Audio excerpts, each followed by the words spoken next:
സങ്കീർത്തനങ്ങൾ 40-ാം അധ്യായം 1 മുതൽ 17 വരെയുള്ള വാക്യങ്ങൾ. ഞാൻ ക്ഷമാപൂർവം കർത്താവിനെ കാത്തിരുന്നു. അവിടുന്ന് ചെവി ചായ്ച്ച് എൻ്റെ നിലവിളി കേട്ടു. ഭീകരമായ ഗർത്തത്തിൽ നിന്നും കുഴഞ്ഞ ചേറ്റിൽ നിന്നും അവിടുന്ന് എന്നെ കരകയറ്റി. എൻ്റെ പാദങ്ങൾ പാറയിൽ ഉറപ്പിച്ചു, കാൽവയ്പുകൾ സുരക്ഷിതമാക്കി. അവിടുന്ന് ഒരു പുതിയ ഗാനം എൻ്റെ അധരങ്ങളിൽ നിക്ഷേപിച്ചു, നമ്മുടെ ദൈവത്തിനൊരു സ്തോത്രഗീതം.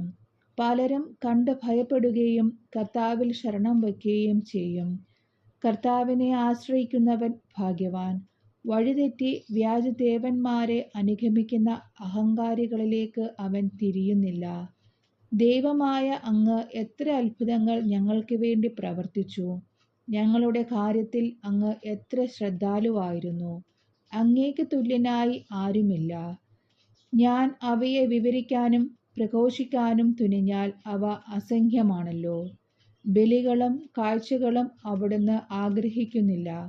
എന്നാൽ അവിടുന്ന് എൻ്റെ കാതുകൾ തുറന്നു തന്നു. ദഹനബലിയും പാപപരിഹാര ബലിയും അവിടുന്ന് ആവശ്യപ്പെട്ടില്ല. അപ്പോൾ ഞാൻ പറഞ്ഞു, ഇതാ ഞാൻ വരുന്നു. പുസ്തക ചുരുളിൽ എന്നെപ്പറ്റി എഴുതിയിട്ടുണ്ട്. എൻ്റെ ദൈവമേ, അങ്ങയുടെ ഹിതം നിറവേറ്റുകയാണ് എൻ്റെ സന്തോഷം. അങ്ങയുടെ നിയമം എൻ്റെ ഹൃദയത്തിലുണ്ട്. ഞാൻ മഹാസഭയിൽ വിമോചനത്തിൻ്റെ സന്തോഷവാർത്ത അറിയിച്ചു. കർത്താവേ, അങ്ങേക്കറിയാവുന്നതുപോലെ ഞാൻ എൻ്റെ അധരങ്ങളെ അടക്കി നിർത്തിയില്ല. അവിടുത്തെ രക്ഷാകരമായ സഹായത്തെ ഞാൻ ഹൃദയത്തിൽ ഒളിച്ചു വച്ചിട്ടില്ല. അങ്ങയുടെ വിശ്വസ്തതയെയും രക്ഷയെയും പറ്റി ഞാൻ സംസാരിച്ചു. അവിടുത്തെ കാരുണ്യവും വിശ്വസ്തതയും മഹാസഭയിൽ ഞാൻ മറച്ചു വച്ചില്ല. കർത്താവെ, അങ്ങയുടെ കാരുണ്യം എന്നിൽ നിന്ന് പിൻവലിക്കരുതേ. അവിടുത്തെ സ്നേഹവും വിശ്വസ്തതയും എന്നെ സംരക്ഷിക്കട്ടെ. എണ്ണമറ്റ അനർത്ഥങ്ങൾ എന്നെ ചുറ്റിയിരിക്കുന്നു. എൻ്റെ കാഴ്ച നഷ്ടപ്പെടത്തക്ക വിധം എൻ്റെ ദുഷ്കൃത്യങ്ങൾ എന്നെ പൊതിഞ്ഞു.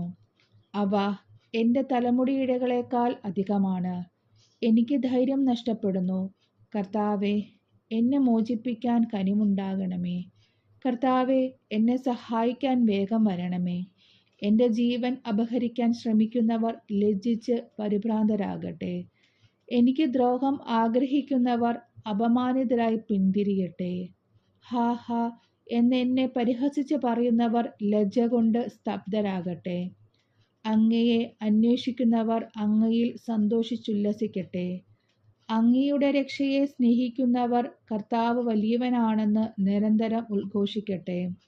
ഞാൻ ദരിദ്രനും പാവപ്പെട്ടവനുമാണ്, എങ്കിലും കർത്താവിന് എന്നെപ്പറ്റി കരുതലുണ്ട്. അങ്ങ് എൻ്റെ സഹായകനും വിമോചകനുമാണ്. എൻ്റെ ദൈവമേ, വൈകരുതേ.